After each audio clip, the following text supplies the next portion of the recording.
All right, let's jump into another deep dive. This time we're looking at excerpts from The Twisted Palms of Kendal Plantation. This fictional family saga set in Barbados really has me thinking. Can this family actually overcome the weight of their history? You hit the nail on the head. And that tension between this idyllic sugar plantation and the reality of its past, it's there from the very first page. You know it.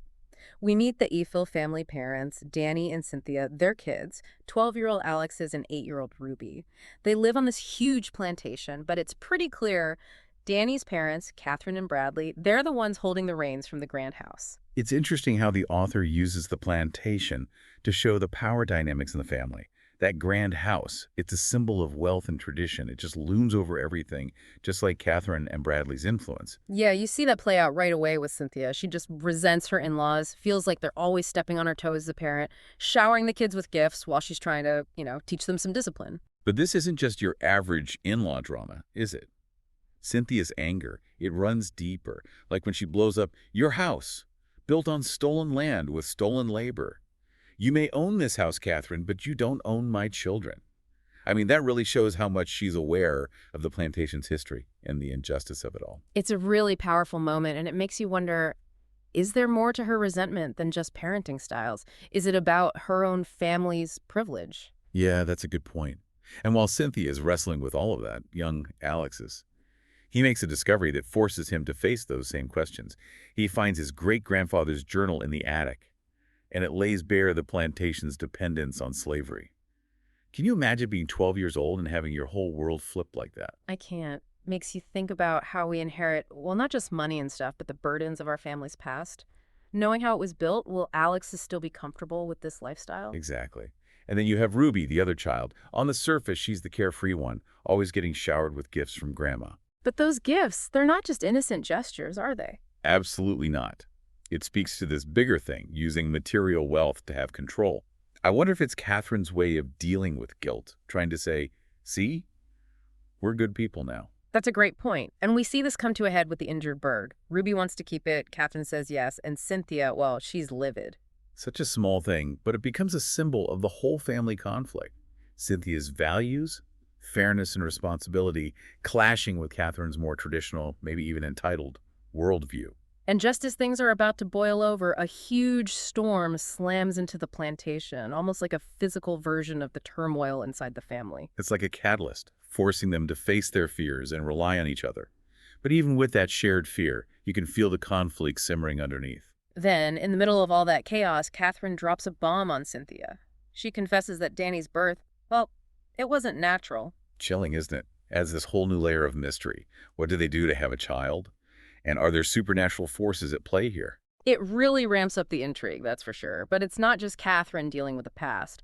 Later, we see Bradley, and he's full of regret. Even admits he's the reason the family is in this mess. It shows a little bit of a self-awareness from Bradley, like maybe he can change? The question is, will his regret lead to action? Will he try to fix the damage he's caused? Such good questions, and I have a feeling the answers might be buried in the plantation's past.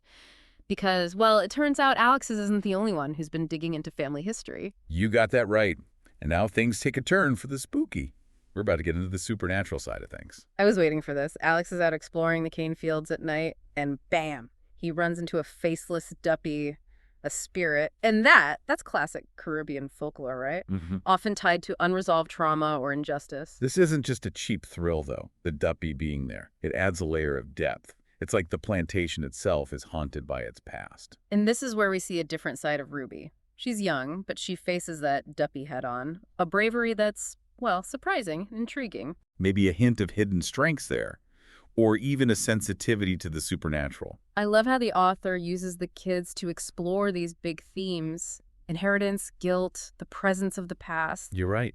And just as things feel like they're getting really dark, there's a glimmer of hope. Danny's sister, Laura. Laura steps in, tries to be the peacemaker, urging everyone to come together, reconcile.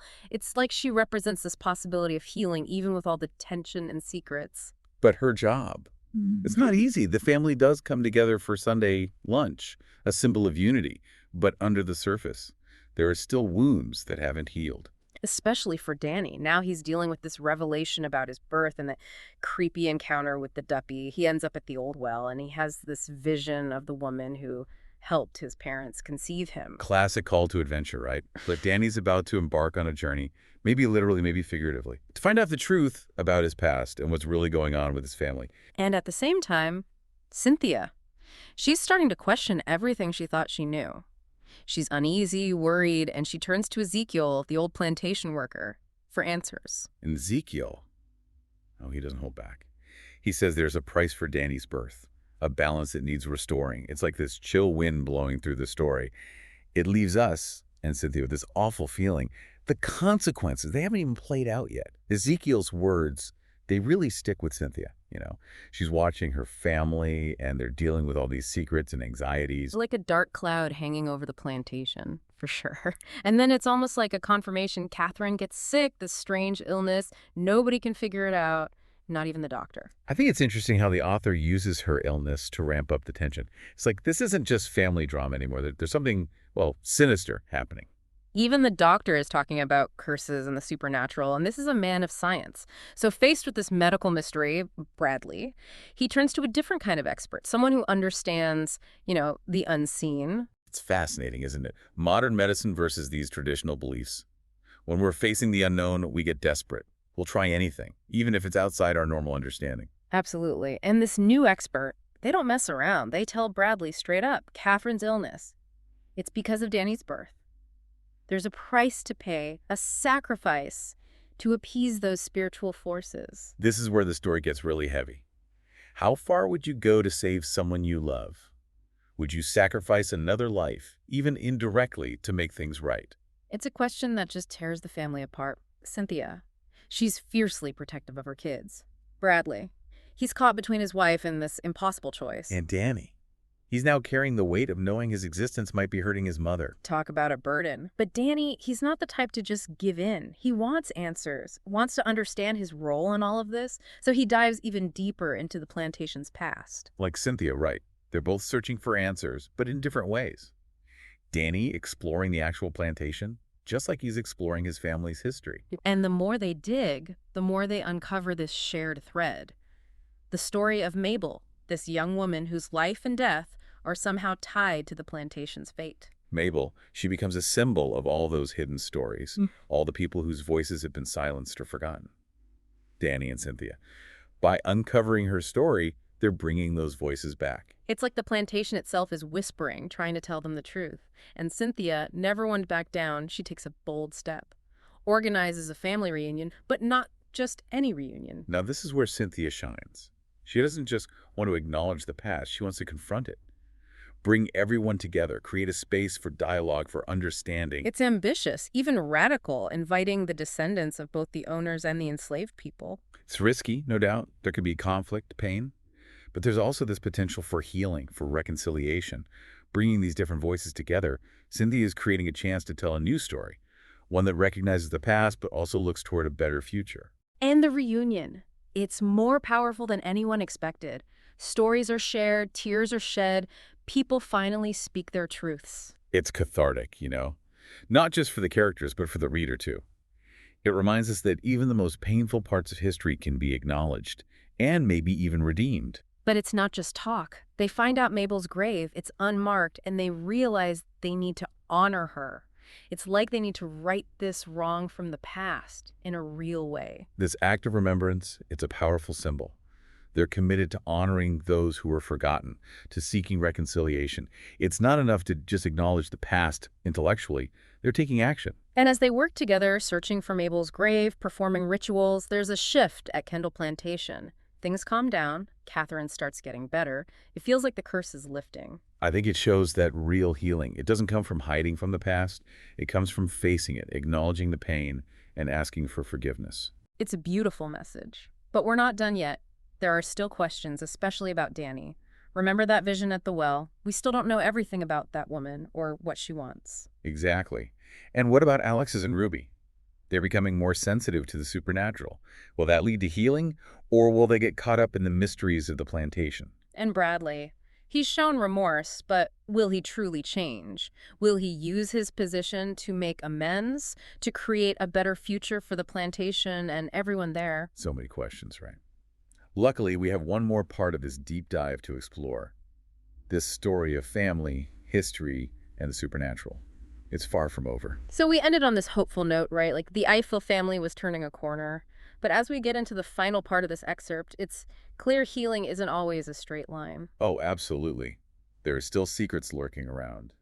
And Danny's experience at the well, that's a turning point. Right, he had that vision before, but this time, it's intense. He's hearing voices, ancestors whispering secrets from the past. It goes beyond a ghost story now. It's like the past isn't really gone. It echoes through generations, shaping us in ways we don't even see. And those voices, they tell Danny the truth about Mabel, the young woman whose story has haunted the plantation.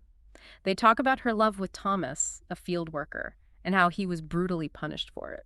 Breaks your heart, doesn't it? Yeah. The reality of plantation life, where love and connection meant nothing compared to power and control. And the voices, they tell Danny something else. He was chosen, destined to bridge the gap between the living and the spirits. Wow. That changes everything for Danny. He's not just a guy, he's a conduit, carrying the hopes and pain of those who came before. It gives him a purpose, a mission. He needs to heal the wounds of the past, bring peace to those restless spirits at Kendal Plantation. A huge responsibility, but it gives him strength too. He's not just reacting anymore, he's shaping things, trying to make a better future. And he's not doing it alone, right? His family, even if they're skeptical at first, they rally around him, they support him, they try to understand. The power of family. They're a source of strength, even when things are tough and uncertain. Especially Cynthia. She goes from suspicion to acceptance, embraces Danny's journey, even helps with the rituals for Mabel. She's a great example of how love can push us beyond our comfort zones. She's there for Danny no matter what. And as they work together, searching for Mabel's grave, doing these acts of remembrance, the whole atmosphere at Kendal Plantation changes. It's like a cleansing. The weight lifts, they acknowledge the wrongs, they seek forgiveness. And Catherine, her health improves so much, a real sign the curse is breaking. It proves that ignoring the past doesn't heal anything.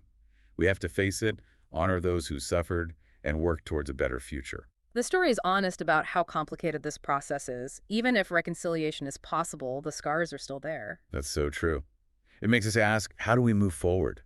As individuals, as a society, recognizing the impact of history, but also striving for something better. And the Eiffels, they don't just go back to their privileged lives. They use what they've learned to change Kendal Plantation. It becomes a place of healing, of remembrance. They open it up, share their stories. Such a strong message about transparency, education, using our experiences to teach others empathy and understanding. It all started with a novel, a fictional story that set off this real journey of discovery and transformation. It reminds us that stories can change us. They make us question our beliefs, inspire us to seek truth and reconciliation. So what about you? Maybe this makes you want to explore your own family history. Ask questions, uncover the hidden stories that shaped you. Maybe there's an ancestor waiting to be discovered, a piece of your puzzle missing. Because as we've seen in this deep dive, the past, it never truly goes away. It shapes our present, the choices we make, and the future we build.